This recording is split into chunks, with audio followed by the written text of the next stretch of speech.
It's a 24-hour operation, akin to a military exercise. 250 chefs turn more than 100 tons of raw ingredients into 250,000 meals in just 7 days. On board the world's biggest cruise ship.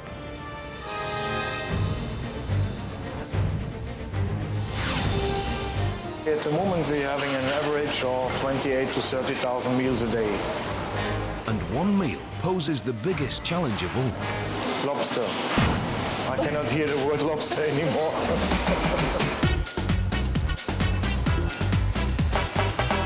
It's very challenging. You have to have a love for it.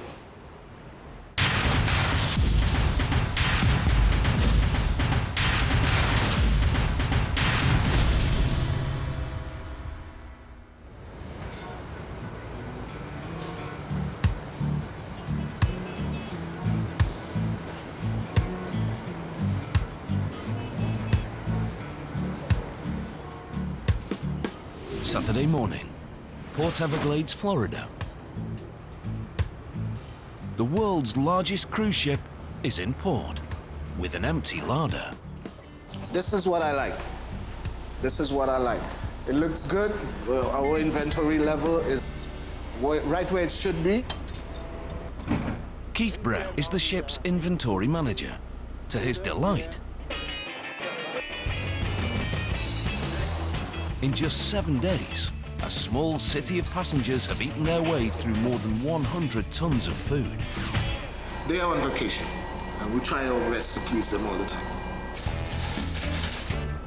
I love what I do. I mean, I've been doing it for so long, and you know, it's a smooth process now.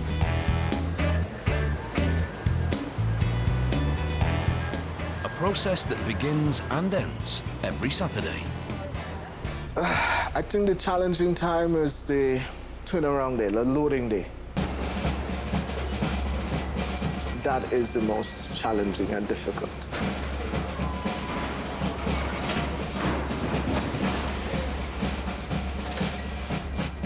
And the heart of this operation, Deck 2.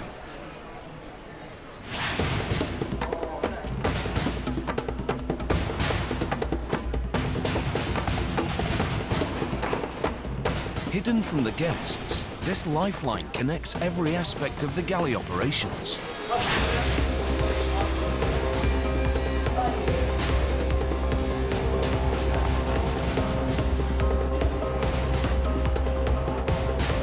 "21 food storage rooms feed into 3 main prep areas: butcher's shop, the fruit and veg station, and the seafood kitchen.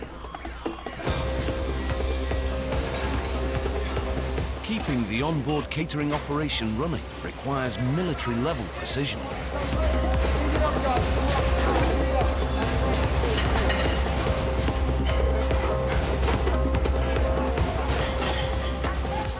And it starts with one of the biggest shopping lists in the world.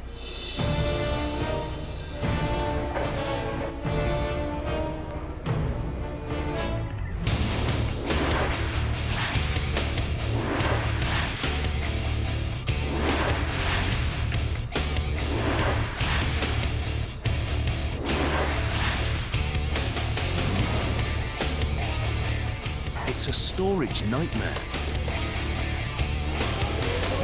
Watermelons, there are 12,000 pounds of watermelon in here right now. Pineapple will be 9,000.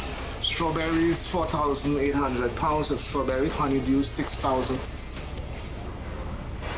It's very challenging. It's always moving. You know, we have to take the products in within a certain framework. You know, have everything within its storage facility in a timely manner.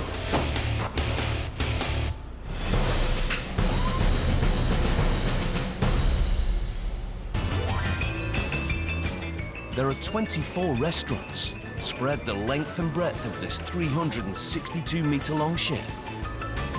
And 23 have their own kitchen or galley. Some big, some small. And These pantries supply every ingredient.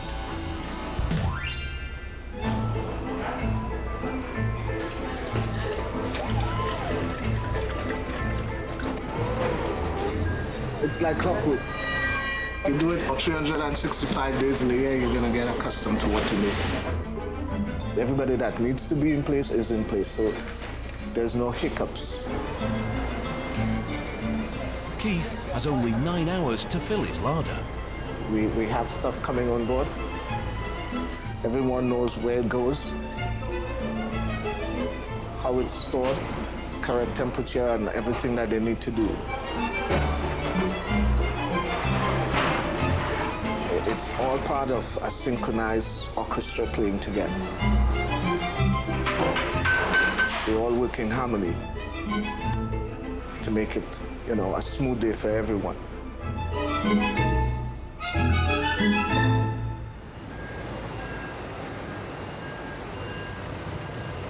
To beat the clock, Keith's orchestra plays inside and out.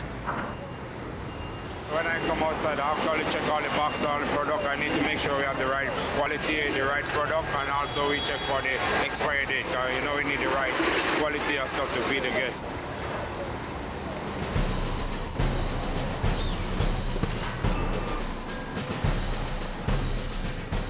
It can really be a challenging position on board because you are responsible for so many line items on board and you cannot run out of. It impacts the guest's satisfaction, it impacts the operation, and of course, the end result, you know, the guest is not satisfied, they weren't happy with the voyage or the cruise vacation. And Keith takes that satisfaction personally. So I'm looking for bits that are either blemish or bruise in some way from this end up. So far, the quality is good, right? I don't see really any impact on the cruise for this week.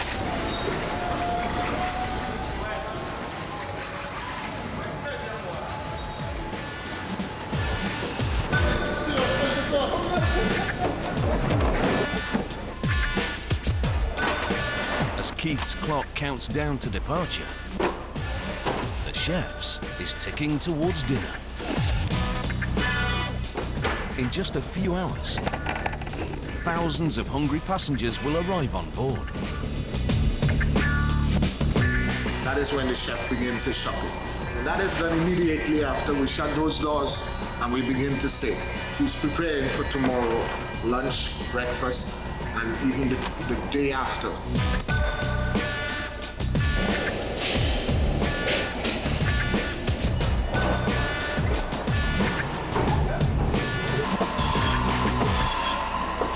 This goes on a 24-hour period. It's not an 8-hour job from Monday to Friday. It's definitely not. Executive Chef Thomas Palashek is the ship's culinary commander-in-chief. Morning, Errol. How are you? Everything okay? What's cooking? It's his job to split the kitchen armies into specialist units. This is my ship. In total, I have 250 chefs working for me. This includes the galley management. I would say at the moment we're having an average of 28 to 30,000 meals a day.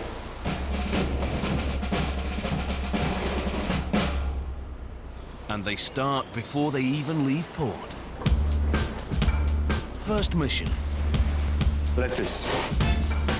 We are here at the moment in the vegetable preparation. All the vegetable for all kitchen on board get prepared here downstairs. We have to unpack and we have to sanitize everything here on deck number 2 for the simple fact we don't know where the boxes or the cartons were standing at the supplier or if the truck was clean. With certain vegetables, they need to have a certain size. They need to cut equal, so it's easier to do it by hand. But not this vegetable.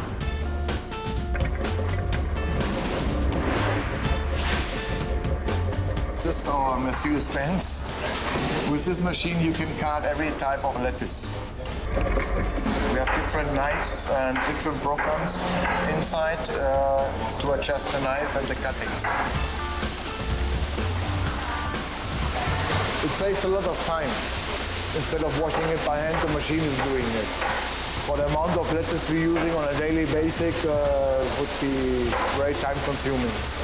So from here, we take then the lettuce, this basket, here inside, and it's like a hair dryer. It's get dried now. It's like a centrifuge, and get all the water. The lettuce is nice and dry, and you can store it much more longer. It makes a difference because lettuce is growing on the earth, in soil. So in order to prevent that any bacteria or anything is inside, we have to store it 40 degrees below in the fridge. While Chef sorts his salad, Keith counts his groceries. The very last thing I do is to make sure that all of the products that we have actually ordered is on board and accounted for. Once that is done, my day is not done, but that portion of my day is done. And the challenge begins.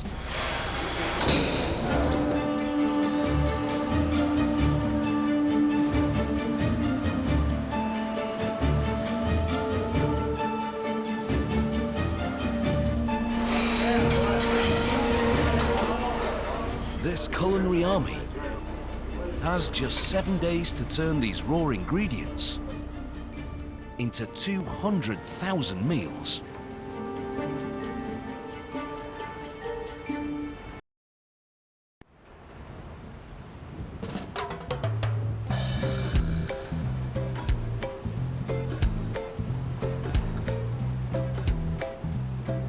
After a night at sea, Oasis reaches her first port of call, the Bahamas. It's an extremely hard day for us because we're arriving early and we're leaving early port. So this will affect the operation tremendously. The first thing that will happen at the beginning of the day is we begin to prepare the pallets, or what we call the shopping list, for the various divisions on board.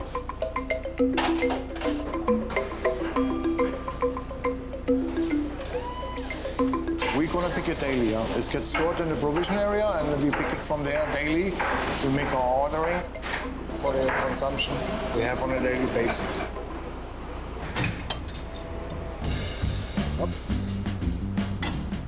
One of Keith's biggest storage headaches, bananas. These are the different stages of the banana. These are used by the chef to make what is called a banana drink. It's in a separate room from the fresh vegetables because, as you know, bananas give off a certain gas. That gas itself can impact the fresh vegetables or the other fruits within that room. And as you can see, we have this stage and we have a little greener stage. So at the end, or coming closer to the end of the voyage, this stage will have gotten to this stage of bananas, which would give us duration at the end of the cruise. And they are to the back. The greener stage are to the back. See? While Keith battles his bananas, culinary assistant Zandro Salamo is on seafood duty. It's fish kebabs for dinner tonight. We have shrimp, scallop, and monkfish. 1,100 for tonight only. This is around 90 pounds of monkfish. And the scallop, 180, and the shrimps, around 200 pounds of shrimps. And they're all headed here.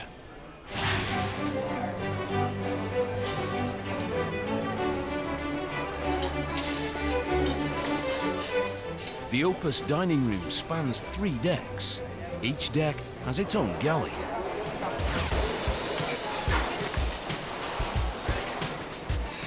You know, we are doing a large volume and, you know, all hands on board, you know, so the more hands in, the less their workload is. On an average night, This team feeds some of the finest foods available to over 5,000 people in just 6 hours. And seafood isn't the only option. Every night, the chefs offer at least a dozen different menu choices.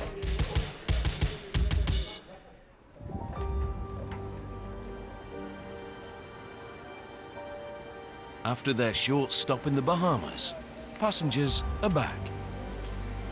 And they're hungry. It's time for that fish to fry.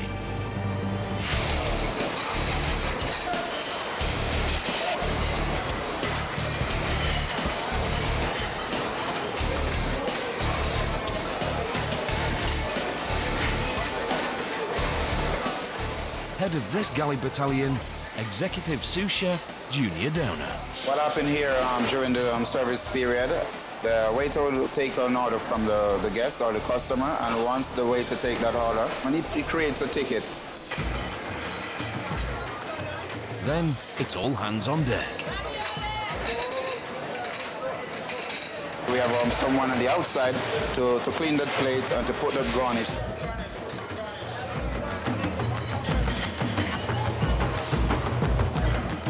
They're cooking in batches. You know, the monitor helps us to see the amount of, food that they are ordering. So we have the opportunity to see and cook accordingly.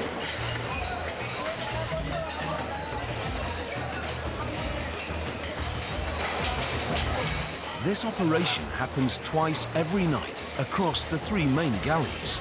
And there's still 20 other kitchens on board.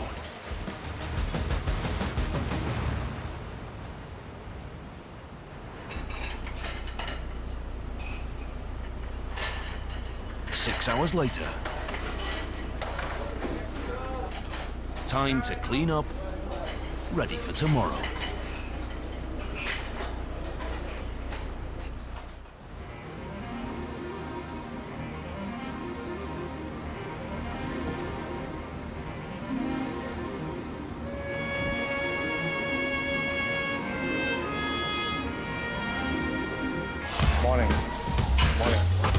Morning. Oasis has been at sea just over 36 hours. Already tens of thousands of meals have been served, and there are still 5 days to go. The worst thing, I guess, for the most of the people is the timings. It's a lot of time consuming, the job. It's quite interesting for a regular day, First of all, we wake up and we make sure that breakfast is up and running. And then we'll start with the pantry for the main dining. That normally starts at about 11 o'clock. After lunch closes at about 1:45 to 2 o'clock, we'll go for a small break. And then we comes back about 4 o'clock in the afternoon. We go through all the stations, make sure that everything is there, up and running, anything missing. If something needs to be corrected, we do it right there and then.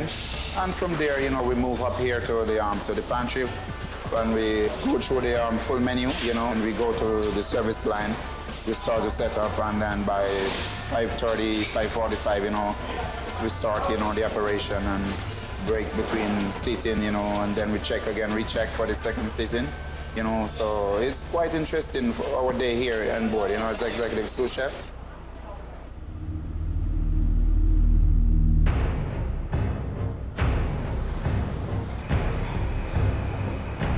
As breakfast gets underway, time for a snap inspection. Altogether, we have about 23 food outlets on board. So I walk them all. I do this daily, at least 3 times. He's looking for cleanliness, tidiness, and correct storage procedures. Everything that will ensure his kitchens produce only the best food. Yeah, do me a favor, check the fridge here. In the beginning of the contract, you use more the staircases, but if you go towards the end of the contract, you prefer the elevator. Next stop, the Crew Cafe. In the kitchen at the moment, I have 24 different nationalities. Of course, we try as much as possible to cater for all different nationalities we have on board. Like, for example, for Asian people, for people from the Caribbean, and people from Eastern Europe. We try to, as much as possible, to accommodate their needs and their taste. Not forgetting his personal preference. My favorite food? Of course, sausage. I'm German. Morning, morning, morning, morning. Oh, can you close the lid from the ice machine, please? So by walking through the gullies gives you the first indication how the day is going. Morning. You see how they're prepared. The people are relaxed, not running like chickens around. So it's a good indication that everything is running smooth. I go every day inside several times. Whenever I hear, I pass by. I never miss it. So they cannot hide anything. I will find it. Chef is not the only one who enjoys a daily stroll. My staff and I, we make daily walks with the chef to ensure quality and freshness is maintained all the time. Proper temperature control, expiration dates, stuff like that. These are all the things that we do. It's after me the most important person on board, the sanitation controller. What I maybe not catch, he catches. Temperature is crucial to maintaining quality and freshness, both in storage and in the galleys. Perfect.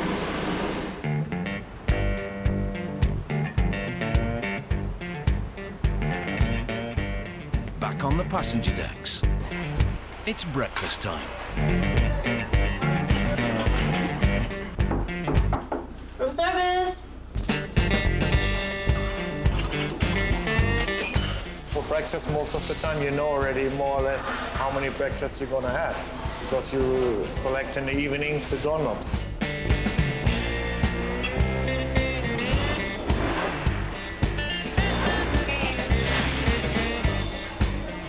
Then it's a job for the unit's code breakers. They must decipher everyone's handwriting. It's a scramble to fill every tray.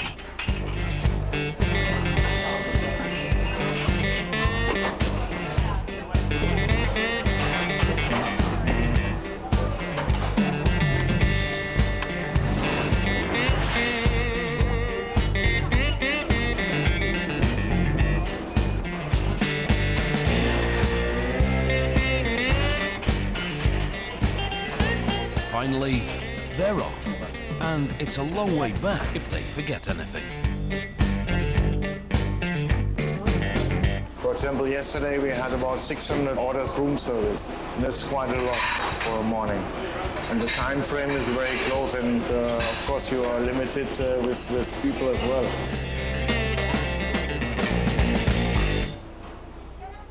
Like the meals, every pastry and bread roll on these breakfast trays is made fresh daily.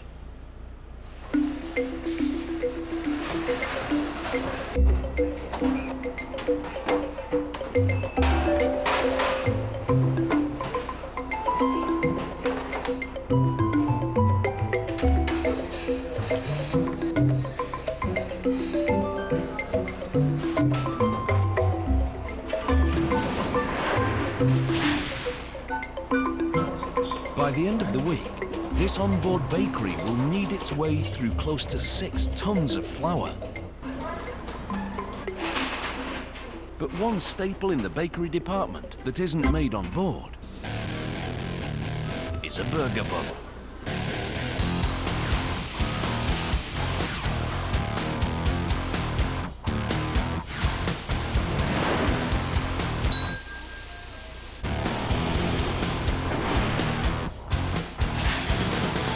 This butcher's room supplies the entire ship. This machine is the burger machine. We made 6 ounce for dining room. We make 5 ounce for John Rockets and Tone and sometimes. So this it carries on, it has its own weight. But to see that it has its right weight, we weight on the scale over here.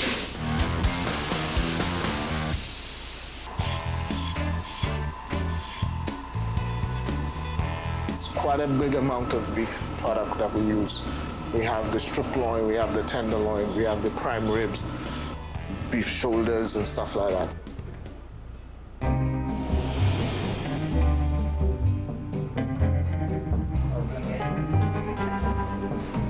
Back in the main galleys, it's dinner time again. Appetizers are scallop and mussels, served with herb butter and olive bread. Main courses are roast duck. Before service begins, the chefs in each galley perform a ritual. Our seafood for the night is skewer, mainly shrimp, scallop, and monkfish. We serve with broccoli, marinated cherry bake, and the last one is our chocolate souffle, which served with espresso. We'll taste every single dish on the menu. And then from there, we adjust, accordingly. We talk about the bread, we talk about the soups, we talk about everything and menu that day. Junior Downer is the senior officer in this kitchen. If he disapproves, they start again. Normally, out of experience, you can say if you look at a dish, you know exactly what is missing. So I want that they taste what they're cooking, because if they don't like it, the guests don't like it. So if they like it, the guests will like it.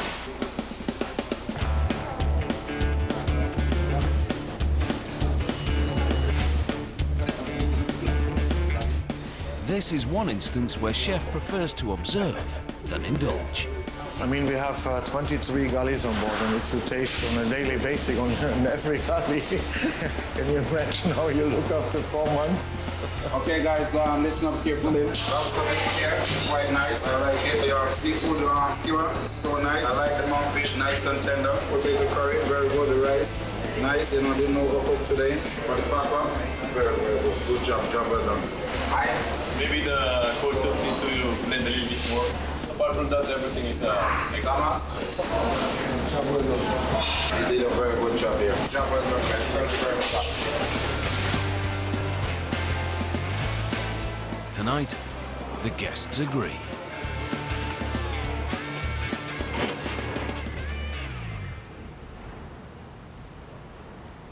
But there's still 4 more nights to go.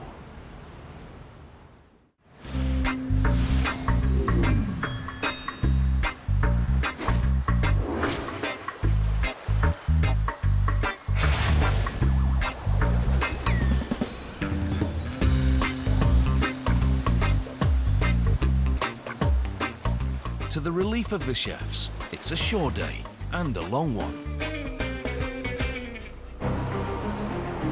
Giving them time for some culinary housekeeping. We have a training program with Royal Caribbean in connection with the American Culinary Federation, where we're having a program. We're going chapter by chapter with them through for basic knowledge of cooking. And when we complete all the chapters, they have to make an exam. And if they pass, they get a new scarf. The yellow scarf is our first contract or new hires. The blue scarves are all the commis or cook trainees. And the red scarves are chef de parties. It means they're in charge for one section inside the galley. For example, sauce cook or fish cook or entree métier. These are the red scarves. Today, these young guns are the ones under fire.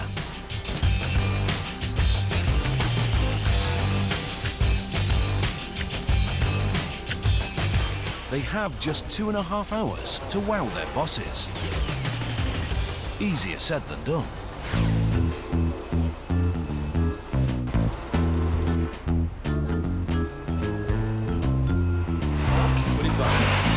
Change it.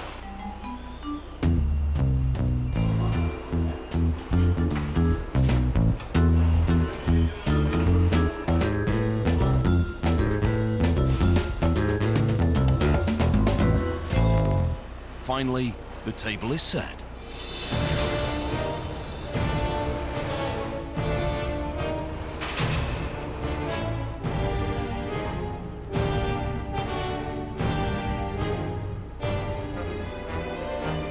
It's time for the verdict. Chef, what do you think about the taste? The chicken is too much salt. Too dry. I think it does good. Not bad. The zucchinis are also overcooked. Yeah. It's yours? Yes. It's good. It's actually excellent. Like even the seems to say the right thing. They're all at the same length. But the soup, what can I say, chef? Weak. It was very weak. You burn butter on top. Yeah. Too much butter. Is this your first time doing it? Yeah, they're all their first time. Okay. For first time, it's quite good, yeah? Yeah, But yeah. this, you're gonna take this as a learning process. This is not a classical cut. This is nice, yeah?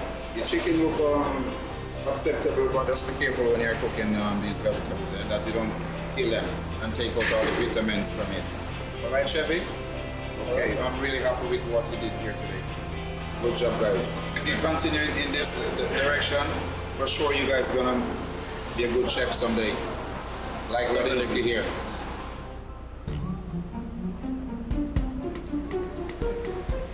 One chef who made the grade is Dominic Bradshaw. He now runs his own platoon in one of Oasis' smaller specialist kitchens.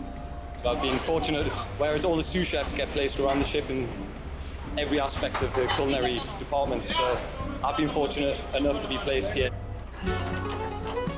It's an Italian-style restaurant. The idea is to be sharing plates where you can get large portions and it can be divided up. It's like sitting at your Uncle Giovanni's table where you would be getting a large plate of food and you would all just grab it and put it on your plate, and someone will be sharing, entertaining, and a very relaxed atmosphere, a very nice atmosphere. Unless you're this side of the kitchen door. We have two teams. We've got most of the team up here now, but two teams. One would be prepping on the night service downstairs in the downstairs galley, whilst the service is going on that night as well. So you've kind of got continuous production, even though we're doing 150, 200 on the evening. We've still got the guys downstairs prepping, making sure we've got backup for the next day. So it's a continuous stream.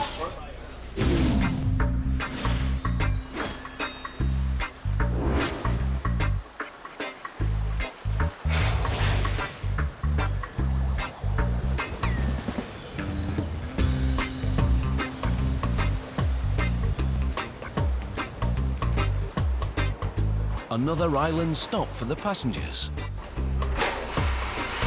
But the chefs can't afford to put their day on simmer. Tomorrow is lobster night. The busiest night of the week. We used close to 2,000 pounds of lobster on a 7-day voyage.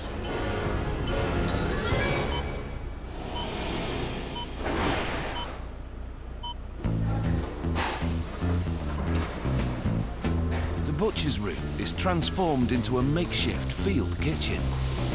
It's out with the meat and in with the seafood.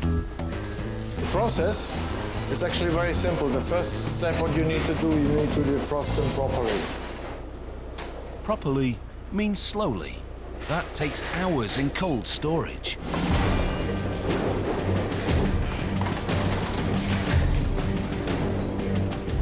It's man versus crustacean.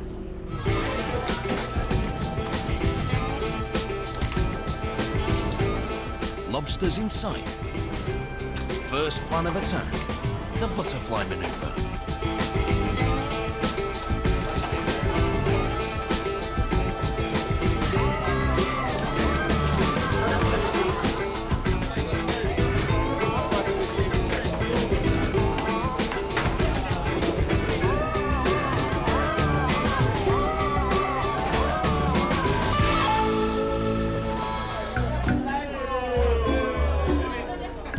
But even with this army of expertise, there are still a few escapees.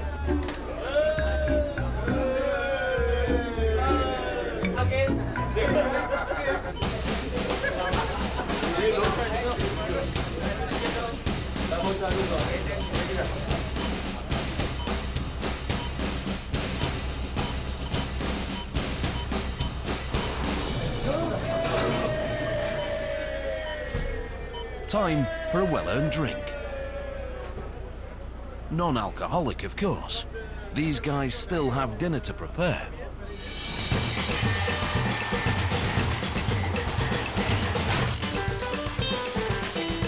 But when they do get a day off, there's plenty of choice at the bar. And Keith is always on standby in case of a shortage. I'm checking on the rum, of course, at this time because this is one of our fast-moving products. You know, it's used in a lot of the recipes we have on board. So therefore, you want to make sure we have enough to last, of course, the 7-day duration. It's an impressive drinks cabinet.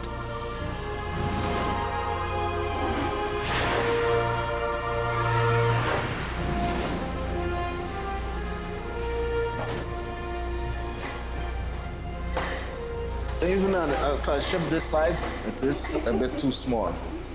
But we manage, you know. And for those who prefer a softer option, there's always a fresh supply of water. That's one thing you can't run out of on board the ship. Water, we go through 15,000 bottles. Sometimes when I order it, the vendor will send an email. Can you verify this quantity? It is what we need, you know, it's because we're using so much.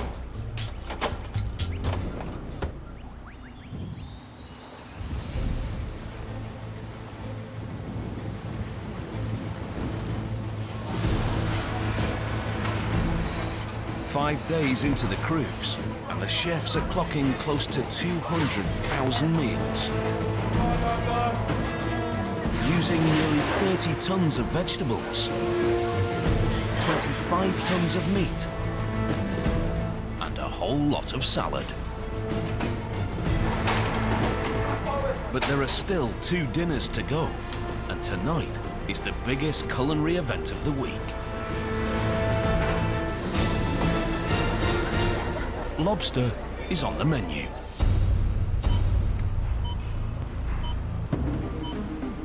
The clock in the main galley is also ticking.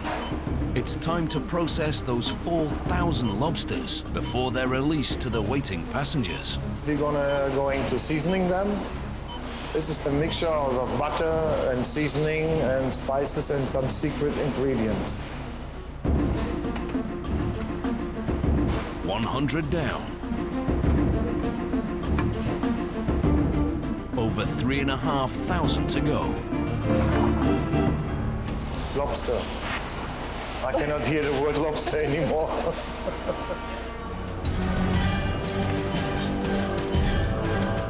And he won't have to.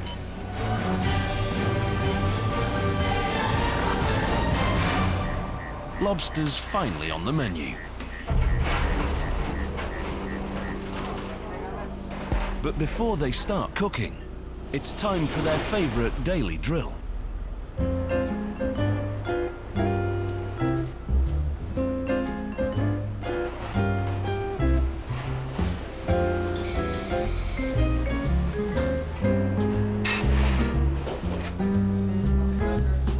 Next appetizer I have is the orange and grapefruit salad, endive, orange, asparagus, chicken arugula salad, thinly sliced cucumber.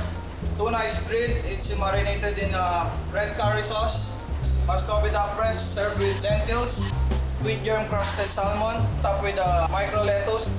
Lamb is grilled and served with succotash, which consists of garbanzo bean, lima bean, green beans, bell peppers. And finally, is the bison. this delicacy can cost over $60 per kilo. Bison is just grilled according to the guest temperature, what they want, medium rare, medium well, or well done.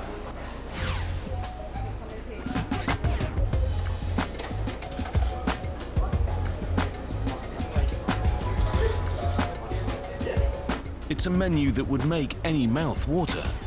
But unlike the passengers, the chefs don't have time to savor their meal. It's judge and go. The lobster are calling. Deck 5, Nick Walsh's galley. This is my time dining. This is where passengers can come in whenever they like. We start at roughly about 6 o'clock, and we take reservations right the way through till 9:30. Tonight is lobster night. This is one provision that Keith overstocks. They might ask for more lobster, and they will get it, of course. Satisfaction is the key here, so give them more lobster. There will be no lobster left tonight at all, I can guarantee it. We get the occasional one where the tail's a bit soft or it's been bruised through transportation, so we discard them. But pretty much there's never any lobster left. It's always a mad dash at 9:30, 10 o'clock between the 3 galleys. Who's got the most lobster, who's got some left, and no. There's never any left. Same with the shrimp. And if there is, yes, I will devour them. I will eat them for my dinner, yeah. The teams prepare for battle. up here tonight. I will probably do roughly about 900 to 1,000 lobsters. So we're roughly cooking about 70 to 80 lobsters at a time. We cook them, we slowly steam them with a little bit of herb butter for 8 minutes, and we distribute them onto the 3 lines.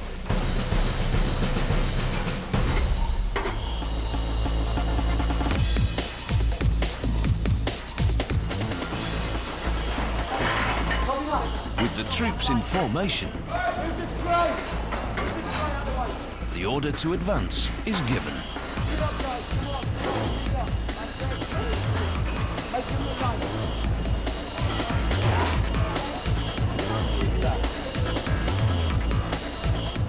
Normally, of a regular evening, we'd have a chicken, a beef, a fish line, but tonight we dedicate 3 lines solely for lobster. So I've sort of got 9 guys that are just dealing with the lobster tonight. It's our busiest one. We roughly have, tonight we've got, I think we're up to about 300 within the first hour. So it's going to be crazy for us. But we've got a good team up here. We all know what we're doing. And my job is to make sure the lobster goes out hot. It sits in its shell properly. The garnish is as we request it. The vegetables are hot, and the potatoes are hot, and the plates are clean. At one point, we could have 70 to 80 lobster away at the same time. Queues of waiters taking their lobster out. So.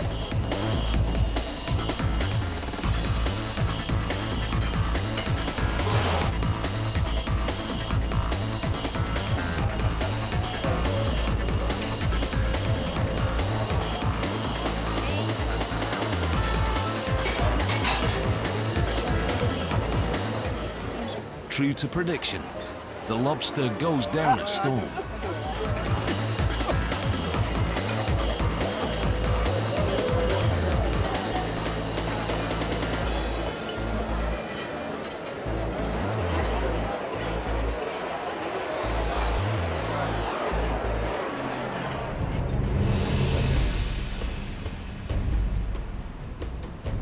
With the lobster successfully devoured, the crew are on the final stretch.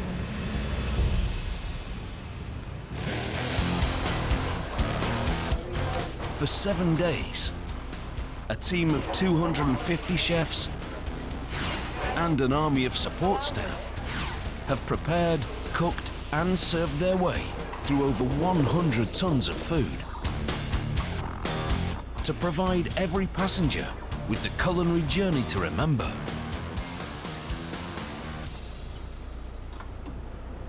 Time for Keith to check his remaining supplies. The list was on spot. You know, right now we're looking great, as you can see. Most of what you saw on boarding days last Saturday, it's now gone. Yeah, currently what volume you're seeing here now is just what we will need for tomorrow boarding day, as well as in case the ship is not able to go into port, we have sufficient item to sustain us for the next 2 days at sea or wherever. The real important basic item, the watermelon, the cantaloupe, the pineapple, some grapes, oranges, apples, the core items that the chef will require. Not the exotic items so much, but the main core items.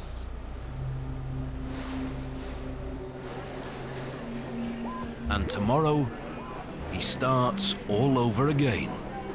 6:30 in the morning, I do a quick walkthrough, make sure the temperatures of the fridges are okay, and we begin. Everything is in place, all the staff that is needed is in place and ready for the operation of loading.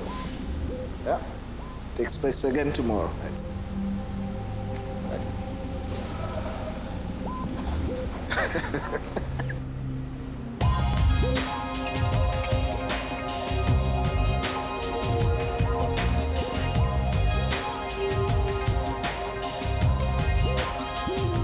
And in the galleys, they'll be doing the same, preparing another 7-day master feast for the next 6,000 passengers.